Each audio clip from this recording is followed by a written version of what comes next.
ভাইয়া এর জন্য কিছু কম দামি শার্ট প্যান্ট দেখান তো। এটা মানুষ কাজের লোকদের জন্য এটা নেয়। আপনি ওর সাইজের দিয়ে দেন। হ্যাঁ কত হয়েছে? 250 টাকা হয়েছে। ওনার আসেন, এখন তুমি চলে যাও। আচ্ছা তোমাকে ছাড়া আমি কিভাবে যাবো বলো?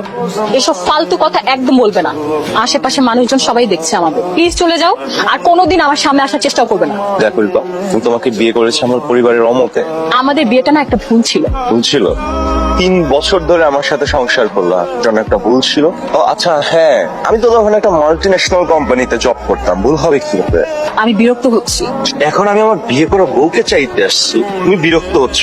রিপা খবরদার আমার পিছন পিছন আসবে না। আন্টি আমি রিপার সম্পর্কে সবকিছু জেনেছি। আঙ্কেল আমি রিপাকে খুব দ্রুত বিয়ে করতে চাই, আমার বেশি কিছু সময় নেই। কবির, তোমার নাকি গুগলে চাকরি হয়েছে? তোমার বেতন কত বাবা? পরিবার নিয়ে চলতে পারবে কিনা? চলতে পারবো। আরে বলুন না দুলা ভাই, সবাই শুনুক। তুমি তো জানো, তুমি বলে দাও।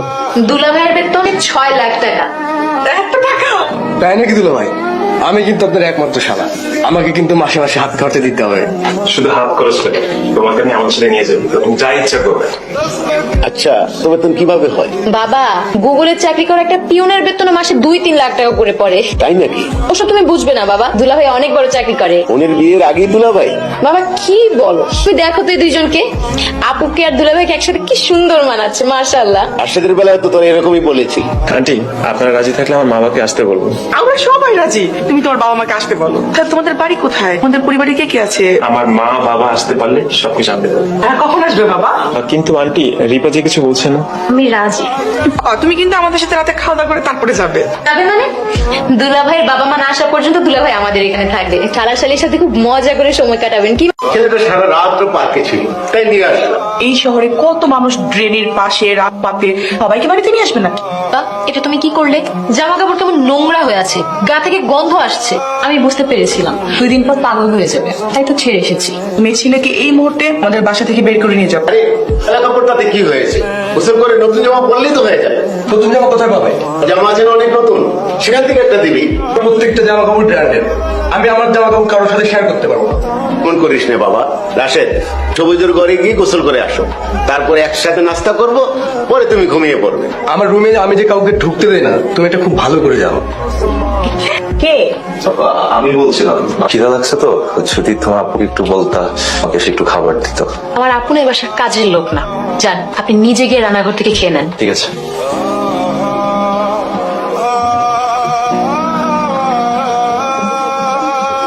ছেলেটাকে আছে এখনো বাসায়? তুমি খাও তো। ছেলেটাকে ডাক, একসাথে নাস্তা খাবো। বাবা আর প্রশ্রয় দিও না তো। মিঠু কিন্তু ঠিক কথা বলছে, তুমি ছেলেটাকে বেশি প্রশ্রয় দাও, তো প্রশ্রয় দিবে ও দেখবে যে শেষে ঘর জামা থেকে গেছে। তাই বলে আমার বাসায় একটা ছেলে না খেয়ে থাকবে? এটা তো হতে পারে না। তুমি যে কি বলো না, যদি জামাই আপ্যায়ন করি তাহলে তুই ছেলে বাসায় ছাড়বে না। এই জন্যই তো আমি গতকাল সারা দিনও খেতে দিইনি, যাতে এমনিতে চলে যায়। এই তো মনে হয় আমার মা বাবা বড় ভাই চলে এসছে। ইনি হচ্ছে আমার মা বাবা বড় ভাই সবকিছু। এসব তুমি কি বলছো? আপনি ঠিকই শুনেছেন, উনি আমার বড় ভাই। কি অবাক হচ্ছে? অবাক তো হওয়ারই কথা। আপনারা তো আর আমার ভাইয়ের সম্পর্কে জানেন না, আপনাদের তো উদ্দেশ্য অন্য কিছু।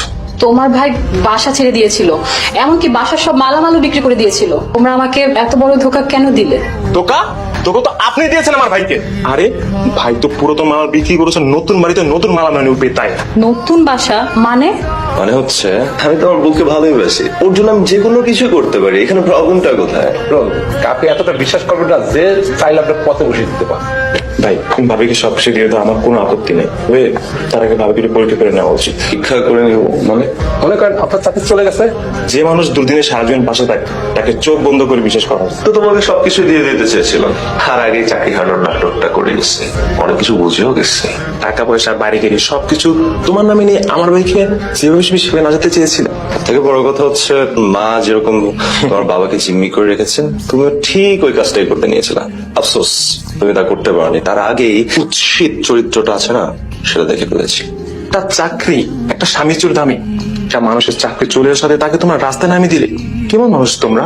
তোমাদের মতো মানুষের কারণে সব মানুষের দোষ হয়। আমি আগেই বলেছিলাম তোমরা ভুল করছো।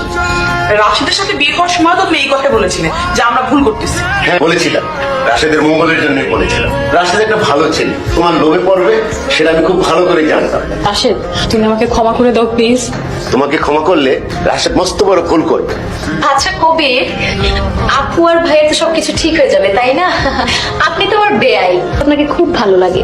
তোমাদের মতো নির্লজ্জ লোভী পরিবেশতে আমি কেন? আমার ভাই যদি কোনো সম্পর্ক রাখে, আমার ভাইয়ের সাথে সম্পর্ক রাখবো না। ঠিক বলেছিস ভাই, মানুষদেরকে না ক্ষমা করতে নেই, আমাদের সবসময় তো ভালো লাগবে। চল। রাশেদ প্লিজ, রাশেদ যেও না প্লিজ, রাশেদ আমাকে মাফ করে দাও।